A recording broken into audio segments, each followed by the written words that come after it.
৭৬তম প্রজাতন্ত্র দিবস উপলক্ষে রামকৃষ্ণ সেবা ক্লাবের উদ্যোগে প্রত্যেক বছরের ন্যায় এবছরও এক ক্রিকেট টুর্নামেন্টের আয়োজন করা হয়েছিল।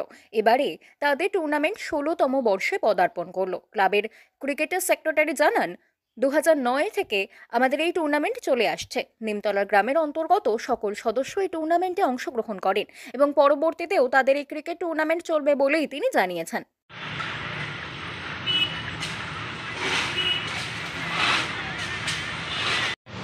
রামকৃষ্ণ সেবা ক্লাবের সেক্রেটারি।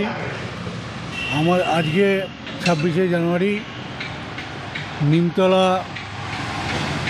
ক্রিকেট টুর্নামেন্ট, যেটা এনপিএল নামে খ্যাত, দীর্ঘ ১৬ বছর ধরে এইটা অনুষ্ঠানিত হতে চলেছে আমাদের ক্লাবের পিছনে মাঠে।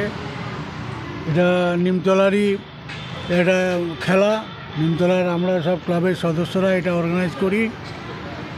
তো দীর্ঘদিন ধরে চলে আসছে, আজকে ১৬তম বর্ষ। বাকিটা আমার সেক্রেটারি, গেম সেক্রেটারি, আপনাদের সঙ্গে ভালো করে বিস্তারিতভাবে বলবে আরও। নমস্কার, আমি বিশ্বজিৎ সাহা, রামকৃষ্ণ সেবা ক্লাবের গেম সেক্রেটারি। সিন্স ২০০৯ থেকে এই খেলাটা চালু হয় আমাদের রামকৃষ্ণ সেবা ক্লাবের নিমতলা প্রিমিয়ার লিগ। আর এটা আমাদের ১৬তম বর্ষ। আমাদেরই সব ভাই, আমাদের নিমতলা যত আমাদের ছেলেরা আছি, সবাই মিলে এই খেলাটা স্টার্ট করেছিলাম। তো এবার ১৬তম বর্ষে আমরা পদার্পণ করছি।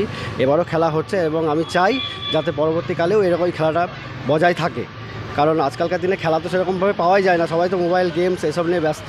তো সেই সবের মধ্যে আমরা চেষ্টা করছি একটু আনন্দ দেওয়ার। বছরে একটা দিনই আমরা খেলি এবং আমরা চাই এটা আরও যাতে খেলে যেতে পারি এবং আমাদের পরবর্তী প্রজন্ম যাতে এগিয়ে আসে এবং তারা যেন এই খেলাটা আরও চালায়, কন্টিনিউ করে। এটা ১৬তম হচ্ছে। তো আমরা চাইছি যে আরও যাতে কন্টিনিউ করা যায় এটাকে।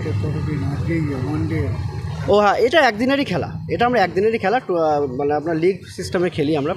৫ কি ৬ জন গ্রুপে লিগ করে আমরা এটা খেলাটা করি। একদিনেই কমপ্লিট, একদিনেই খেলাটা কমপ্লিট হয়। তো আমি খুব ভালো লাগছে। আজকে বাইরে থাকা হয়, এখানে থাকা হয় না, খেলার কথা শুনে ছুটে এসেছি। খেলবো, ভালো লাগবে আজকে, এইটাই।